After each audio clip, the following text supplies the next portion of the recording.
ছাদ বাগানে সবাইকে স্বাগত। তো বন্ধুরা, আজকে আমরা দেখব যে কি কি গাছ, কোন কোন এরকম গাছ আমার কাছে আছে, যেই গাছগুলোই আপনাদেরকে দেখাবো, যেগুলোতে খুব কম মাটি কম সার দিলেই গাছগুলো হয়ে যায়। আসলে আমরা যখন নার্সারিতে বেশ কয়েকটা গাছ কিনে নিয়ে আসি, তখন আমরা ভাবি কত বড় টব দেবো, অনেক মাটি লাগবে, অনেক সার লাগবে। তো সেই কারণে আমরা বুঝতে পারি না, আমরা বড় বড় টবে গাছ বসিয়ে দিই যেগুলোর কোনো প্রয়োজনই হয় না।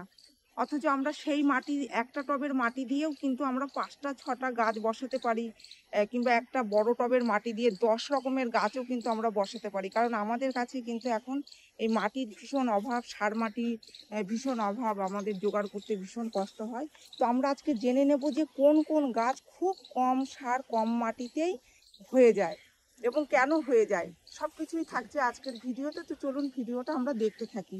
দেখুন, সবার প্রথমে বলবো যে এইখানে এটা সামনে আছে, এটা চাইনিজ বট, এটা বনসাই পটে লাগানো হয়, তাই এই গাছগুলো কিন্তু এরকম ছোট টবেও হবে। আমি একটা কাটিং বসিয়েছিলাম, সেই কাটিংটার থেকেই কিন্তু এত সুন্দর হয়েছে। এর থেকেও আমি একটা ছোট পটে দিয়েছি। এই দেখুন, একটা সাবান বাটিতে একটা কাটিং বসিয়েছিলাম, তো এই কাটিংটাও কিন্তু হয়ে গেছে। যেহেতু এগুলো দিয়ে বনসাই তৈরি করা হয়, তাই এগুলো ছোট পটেও হবে। তো আপনারা এরকম কিন্তু অল্প মাটি অল্প সার দিয়ে বসাতে পারেন।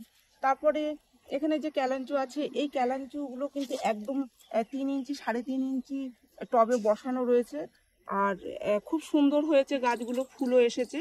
তো এইগুলোও কিন্তু, এই গাছগুলো খুব ছোট টবে হয়ে যায়, কারণ এই গাছের শিকড় খুব কম হয়, মানে ওপরে ভাসা ভাসা থাকে, নিচ অব্দি কিন্তু যায় না, বেশি গভীরে যায় না।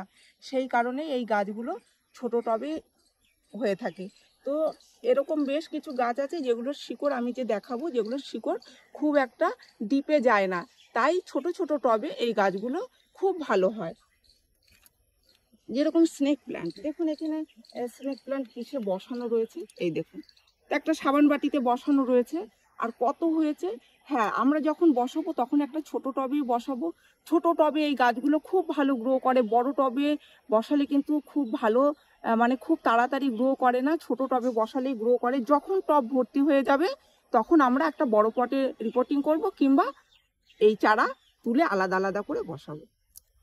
এদিকে আরো একটি রয়েছে স্নেক প্লান্ট, দেখুন কত সুন্দর কিন্তু এর টব ভর্তি হয়ে যাচ্ছে, মানে একটা বাটিতে বসিয়েছি, এরকম ভর্তি হয়ে যাচ্ছে। কারণ এই এই স্নেক প্লান্টের কিন্তু শিকড়ও খুব ডিপে যায় না, তাই ছোট ছোট টবে এই গাছগুলো হয়ে যায়। তাহলে দেখুন যে এতগুলো গাছ হয়ে রয়েছে, কতটুকু মাটি আছে, মাটি কিন্তু এতটা আছে, দেখুন এতটা কিন্তু, এই যে খালি, এতটা কিন্তু খালি রয়েছে, মানে মাটি এতটুকু রয়েছে। তাহলে হলো না, একটা টবের মাটি, সার মাটি দিয়ে আমরা 10 রকমের গাছ বসাতে পারি। তো আমরা বুঝতে পারি না যে ঠিক কি গাছ কিরকম টবে বসাবো, কতটা মাটির প্রয়োজন আছে, কতটা সারের প্রয়োজন আছে। তো এই ভিডিওটার থেকে আমরা আজকে জেনে নেব, তাহলে আমাদের সুবিধা হবে যে আমরা কি কি গাছ কত কম সার কম মাটি দিয়ে বসাতে পারি। শুধু তাই নয়, এই গাছগুলো কিন্তু অনেক কম যত্ন লাগে, অনেক কম খাবার লাগে, তো জলও কম লাগে সেই কারণে। কারণ আর একটা রয়েছে, এই দেখুন ওয়ান্ডারিং জু, এই ওয়ান্ডারিং জু কিন্তু খুব ছোট টবে হয়ে যায়, কারণ এর শিকড় খুব একটা ডিপে যায় না। এই দেখুন একটা কিসে বসিয়েছি, আর কত সুন্দরভাবে কিন্তু গ্রো করেছে। খুব বেশি সার মাটি আমরা দিয়ে এই গাছগুলোকে বসাবো না। যেখানে অল্প সার অল্প মাটি দিলেই গাছ তৈরি হয়ে যায়, সেখানে আমরা বেশি কখনোই দেব না।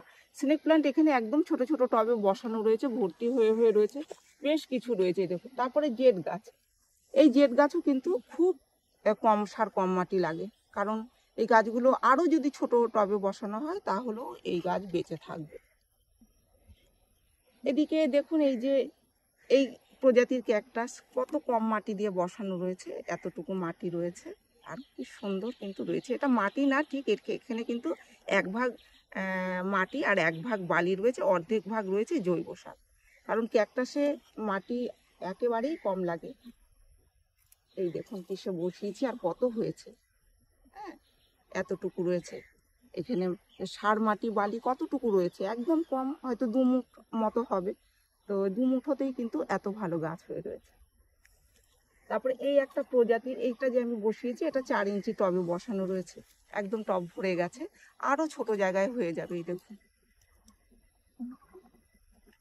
এই একটা প্রজাতির ক্যাকটাস, একটা এনে বসিয়েছিলাম, আর দেখুন কি সুন্দরভাবে টব ভরে গেছে। যখন আরো টব ভরে যাবে তখন আমি একটা বড় পটে দেবো, এর থেকে এক সাইজ বড় পটে দেবো।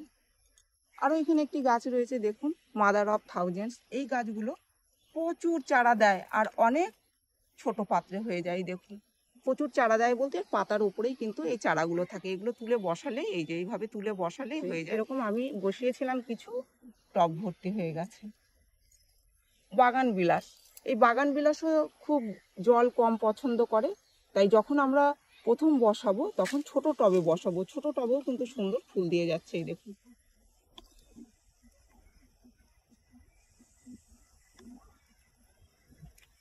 অ্যালোভেরা। অ্যালোভেরা আমরা যখন বসাবো প্রথম তখন ছোট এরকম টবে বসাবো, একটা ছোট টবে, আর প্রচুর কিন্তু চারা দিয়েছে। এদিকে এই দেখুন প্রচুর চারা দিয়েছে। তো এর থেকে তুলে আবার একটা বড় টবে বসানো যেতে পারে। এই বড় গাছটা একটা বড় টবে দিয়ে দিলাম, ছোটগুলো ছোট ছোট টবে দিলাম, আবার ভর্তি হয়ে গেলে এইভাবে আমরা টব পরিবর্তন করতে পারি। তাহলে আজকে আমরা এটাই জানলাম যে কম মাটি কম সারে কি কি গাছ হয়। এখানে দেখুন একদমই কম মাটি আছে। আমার এই যে হ্যাঙ্গিং বাস্কেটটা রয়েছে এটা একদমই ছোট সাইজ, সব থেকে ছোট সাইজের হ্যাঙ্গিং বাস্কেট। আর মাটি এই দেখুন, ঠিক আছে। এই দিকটা তো মাটি খুবই কম ধরেছে, সরু, আর ওর চওড়া দিকটা তো উপরে ফাঁকাই রয়েছে।